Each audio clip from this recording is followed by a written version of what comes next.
छत्रपति शिवाजी महाराज की, श्री संत सेवालाल महाराज की, हर हर महादेव।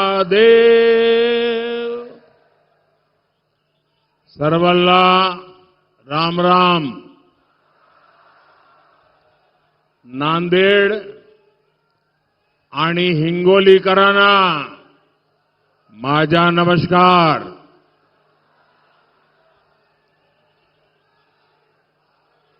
26 एप्रिलची तयारी झाली ना? खरेच मैं सबसे पहले मराठावाड़ की महान धरती से हुजूर साहब को, गुरु गोविंद सिंह जी को प्रणाम करता हूं। मैं रेणुका माता और दत्त भगवान के चरणों में प्रणाम करता हूं।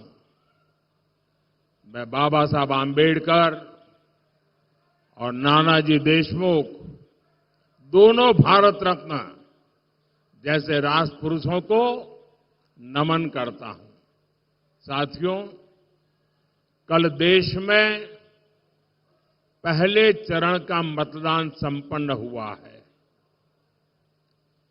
मैं वोटिंग करने वाले सभी लोगों को और विशेषकर हमारे फर्स्ट टाइम वोटर्स को बहुत बहुत बधाई देता हूं और उनका आभार भी व्यक्त करता हूं। मतदान के बाद अलग अलग लोगों ने बूथ लेवल तक का जो एनालिसिस किया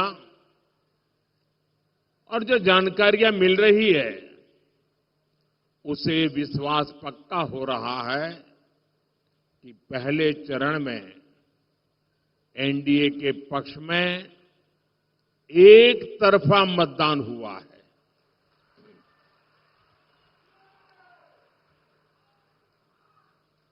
लेकिन मैं देशवासियों से आग्रह करूंगा,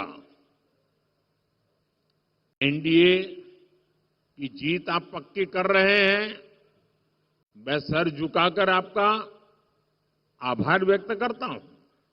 लेकिन जो लोग मतदान नहीं करे रहे पहले चरण में, लोकतंत्र की ये सबसे बड़ी ताकत होता है।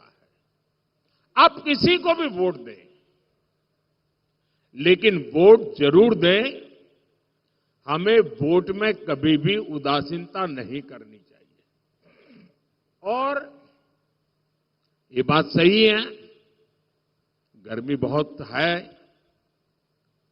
दिक्कतें भी हैं, शादियां भी हैं, कुछ इलाके हैं जहां किसान भी काम में हैं। फिर भी जब हम देश के जवान की तरफ देखते हैं, कोई भी मौसम हो, सीमा पर कितनी ठंड हो, बर्फ गिरती हो, कितना ही गर्मी हो, वो डटा रहता है। क्यों? देश के लिए। मैं मानता हूं मतदाताओं के मन में भी ये भाव होना चाहिए कि मैं मतदान किसी पर उपकार नहीं करता हूं, मैं मतदान करके मेरे देश का भविष्य पक्का करता हूं, मेरे देश के भविष्य को सुनिश्चित करने के लिए मतदान करता हूं।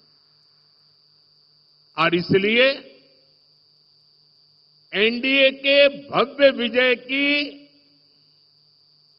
पहले चरण में साफ साफ आपका सहयोग के बावजूद भी लोकतंत्र के लिए मैं फिर आग्रह करूंगा कि भारी मतदान होना चाहिए। और मैं राजनीतिक क्षेत्र के सभी दल के कार्यकर्ताओं को कहूंगा, भले आपको लगता हो आज कि भाई अब चुनाव हारने वाले क्यों मेहनत करें, मैं उनको भी कहता हूं, लोकतंत्र के लिए मेहनत कीजिए। अरे आज नहीं तो कल, कल नहीं तो परसों, परसों नहीं तो नरसों, अरे कभी तो मौका आएगा। ऐसे निराश हो गए क्या बैठ गए हो?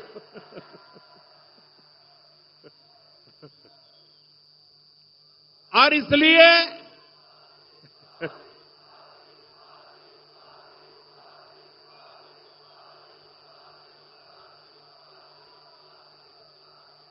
जिनकी हार सुनिश्चित है, उनके कार्यकर्ताओं को भी मैं हौसला बुलंद करते हुए कहना चाहता हूं कि आप मतदाताओं को जरूर मतदान करने के लिए प्रेरित कीजिए, क्योंकि दुनिया के लोगों को, दुनिया में वोटिंग परसेंटेज बहुत कम होता है। भारत में जब इतना सारा वोटिंग परसेंटेज होता है, उसका विश्व में प्रभाव होता है। भारत की लोकतंत्र की ताकत का एक मजबूत उदाहरण बनता है।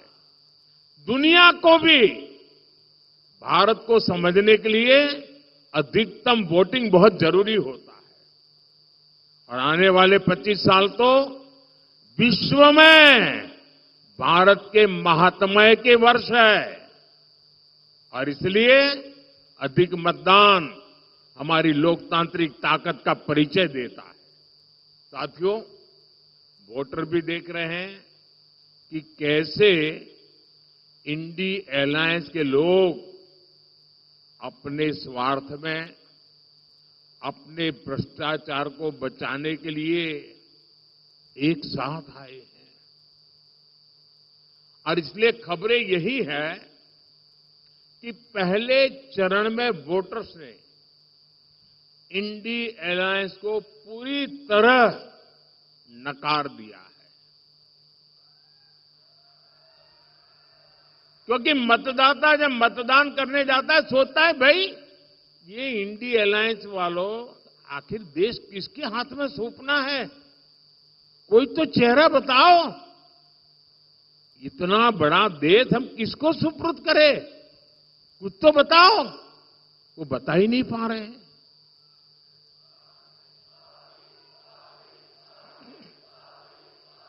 ये लोग दावे जो करें, लेकिन सच्चाई यही है कि चुनाव की घोषणा से पहले से ही कांग्रेस के नेता अपनी हार मान चुके हैं। और इसलिए कुछ नेता जो लगातार लोकसभा में जीत करके आते थे, इस बार आपने देखा है वो लोकसभा का चुनाव छोड़ करके राज्यसभा के रास्ते से अंदर जाके बैठ गए हैं। चुनाव लड़ने की हिम्मत नहीं रही है जी। हालात ये है कि इंडी अलायंस वालों को इस चुनाव में लड़ने के लिए उम्मीदवार तक नहीं मिल रहे हैं।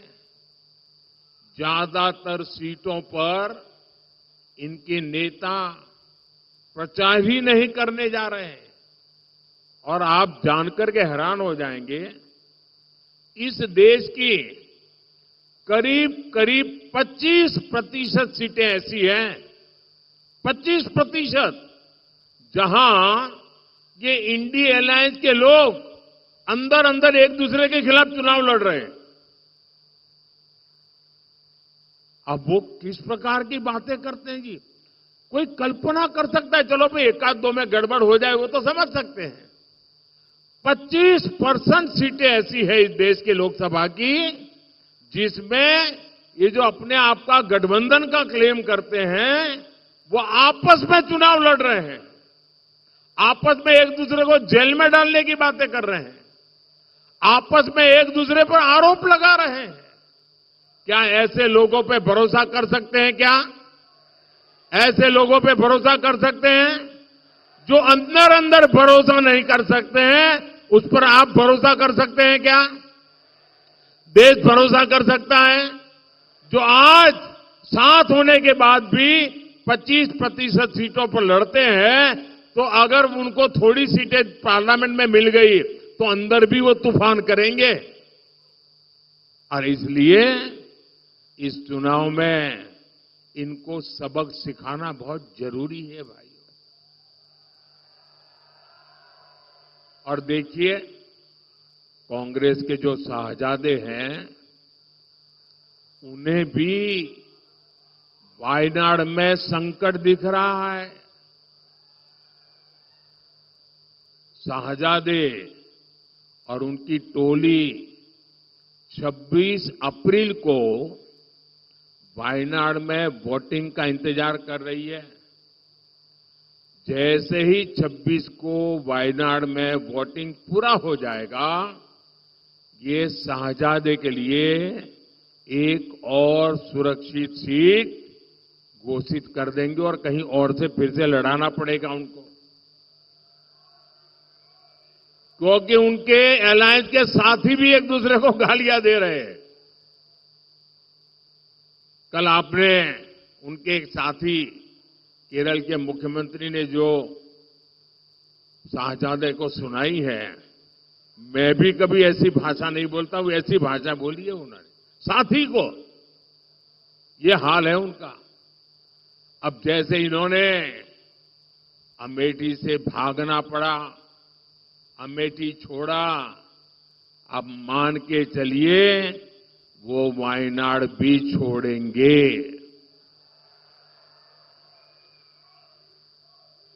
आप कांग्रेस का ये परिवार, आपको आश्चर्य होगा, आजादी के पहली बार स्थिति ऐसी बन रही है कि कांग्रेस का परिवार इस चुनाव में कांग्रेस को वोट नहीं देगा।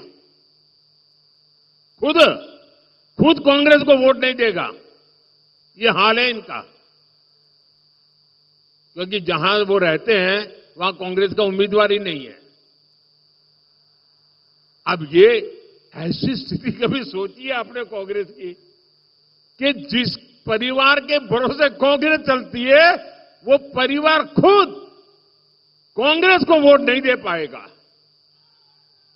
साथियों, आप देखिएगा 4 जून के बाद इंडी गठबंधन आज जो 25% सीटों पर बिखरा है, लड़ाई अंदर अंदर लड़ रहा है, 4 जून के बाद वो 100% एक दूसरे के कपड़े फाड़ने वाले हैं, एक दूसरे के बाल नोचने वाले हैं।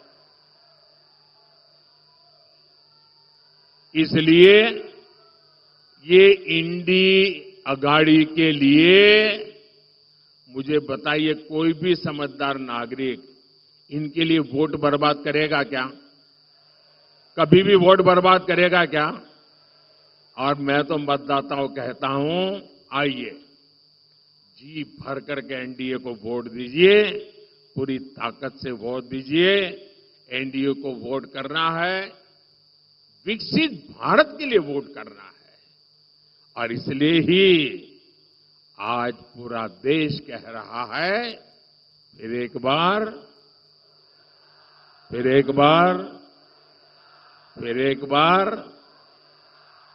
साथियों, कांग्रेस गरीब, दलित, वंचित, मजदूर, किसान के विकास के सामने हमेशा दीवार बन के खड़ी है। आज भी एनडीए सरकार गरीब के लिए कोई काम करती है तो कांग्रेस उसका मजाक उड़ाती है। आजादी के 6 दशकों बाद पहली बार हमने करोड़ों गरीब महिलाओं को शौचालय देने का अभियान शुरू किया। तब कांग्रेस और इंडिया गाड़ी वाले लोग उसका मजाक उड़ाते थे। मैंने 50 करोड़ से ज्यादा गरीबों के पहली बार बैंक खाते खुलवाए। तब ये लोग कहते थे कि गरीब बैंक खाते को क्या करेगा। हम देश में डिजिटल इंडिया और यूपीआई जैसी टेक्नोलॉजी लेकर आए। तब कांग्रेस सरकार के एक बड़े मंत्री रहे हुए व्यक्ति कहते थे कि डिजिटल लेन देन अनपढ़ गरीबों के बस की बात नहीं है। जिस कांग्रेस पार्टी की सोच ही ऐसी हो, जिसको देश की जनता पर भरोसा ही न हो, उससे आप देश के विकास की उम्मीद कभी कर सकते हैं क्या? उन पर भरोसा कर सकते हैं क्या? ये लोग महाराष्ट्र और मराठवाड़ा की समस्याओं का कभी भी समाधान कर सकते हैं क्या? आपकी समस्याओं का समाधान कर सकते हैं क्या? साथियों, कांग्रेस ने दशकों तक महाराष्ट्र और खासकर विदर्भ और मराठवाड़ के विकास का दम घोंटने वाला का काम किया है। इस क्षेत्र में सूखे की स्थिति, पानी का संकट एक दिन में पैदा नहीं हुआ है।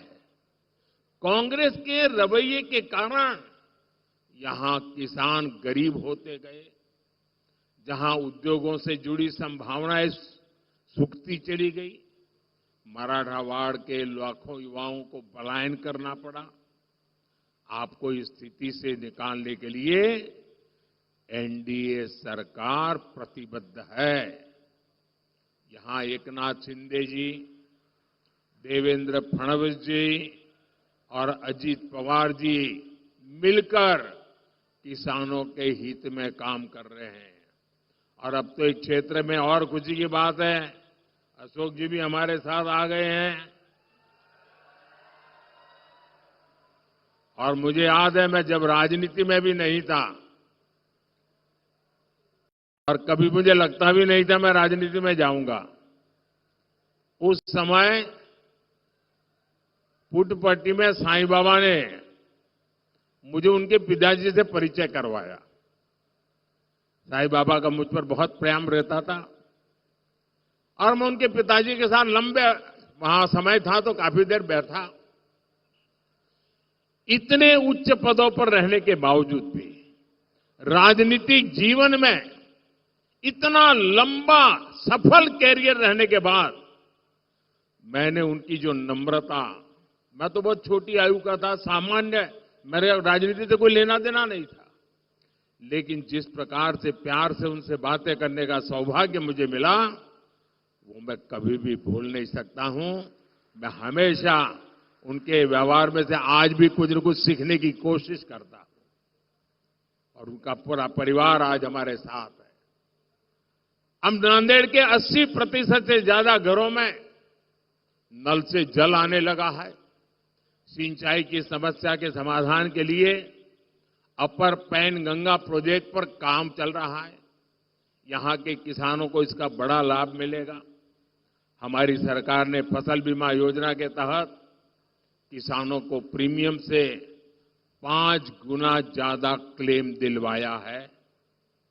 किसान सम्मान निधि के तहत अकेले नांदेड़ के किसानों को ही 1300 करोड़ रुपए से ज्यादा मिले हैं। इस क्षेत्र में तो ज्वार, बाजरा बहुत होता है। हमारी सरकार ने इस मोटे अनाज को पूरे देश में एक पहचान दी है। उसके लिए पहचान दी है श्री अन्न। चाहे ज्वार हो, बाजरा हो, वो श्री अन्न का के साथ पहचाने जाए।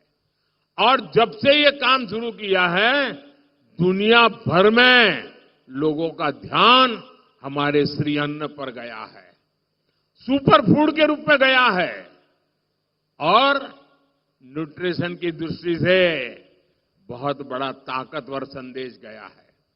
और इसका भी बड़ा लाभ नांदेड़ के किसानों को मिलना तय है। साथियों, कांग्रेस के दिए हर जख्म का इलाज करना, ये मोदी की गारंटी है।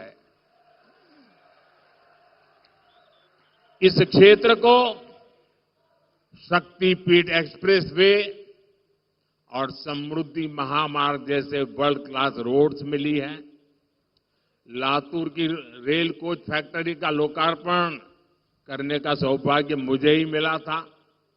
उड़ान योजना के तहत नांदेड़ एयरपोर्ट को भी फिर से शुरू कर दिया गया है। पीएम आवास योजना के तहत यहां हजारों गरीबों को पक्के घर भी मिले हैं। आयुष्मान योजना के जरिए 3 लाख से ज्यादा लोगों को मुफ्त इलाज की सुविधा मिली है। लेकिन इन 10 वर्षों में जो काम हुआ है वो तो अभी ट्रेलर है। अभी तो हमारा बहुत समय कांग्रेस के गड्ढों को भरने में गया है।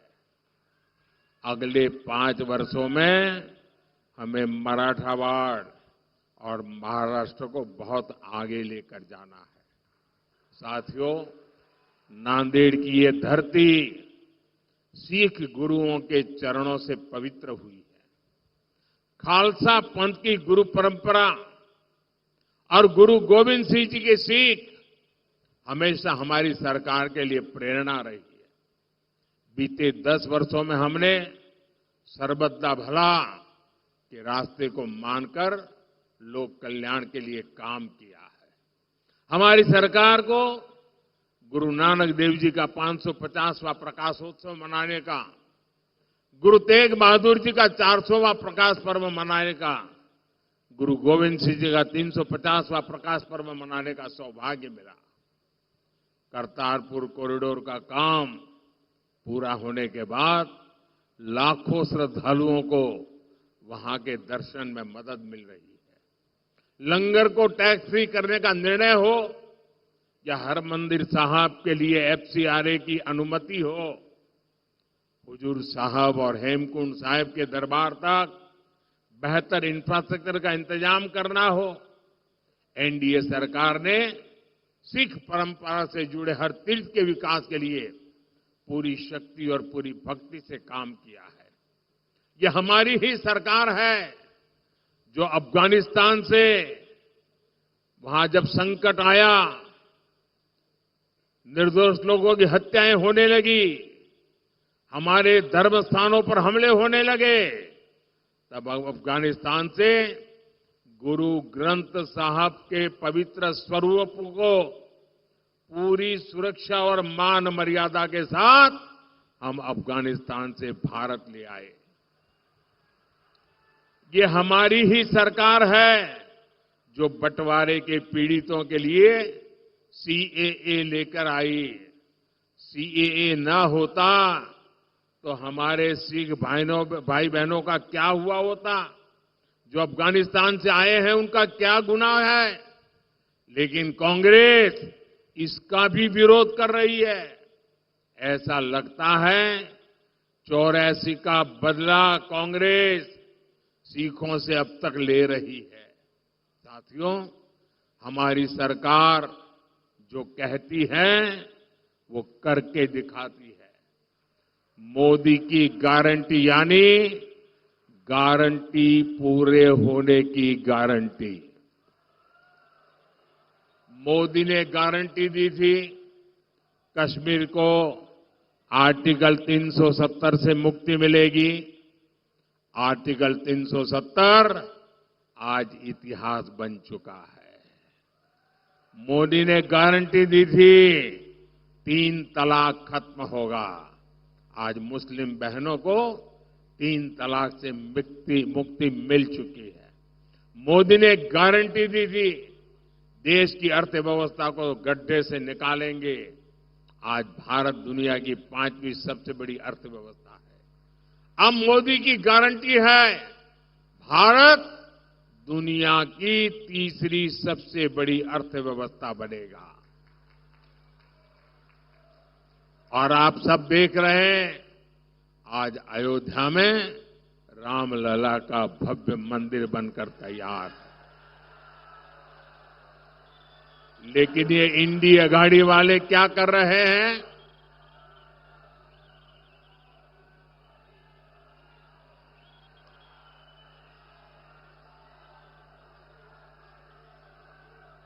लेकिन ये इंडिया गाड़ी वाले क्या कर रहे हैं? ये लोग सनातन को गाली दे रहे हैं। ये लोग राम मंदिर प्राण प्रतिष्ठा का बहिष्कार करने को सही ठहरा रहे हैं।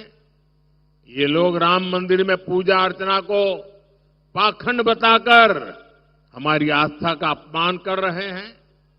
क्या ये माफ करने योग्य है क्या? ऐसे लोगों को माफ किया जा सकता है क्या? साथियों, मराठावाड़ केवल एक इलाका नहीं, ये हमारे भारत का सुरक्षा कवच है। मुगल आए, अंग्रेज आए, लेकिन मराठा शौर्य ने ये सिद्ध किया कि भारत हमेशा रहने वाला है। आज एक बार फिर विकसित महाराष्ट्र और विकसित मराठा भारत के लिए, विकसित मराठावाड़ के लिए हमें सबसे आगे खड़ा होना दिखता है। आने वाली 26 अप्रैल को आपको मराठावाड़ा के विकास के लिए नांदेड़ लोकसभा से प्रतापराव पाटिल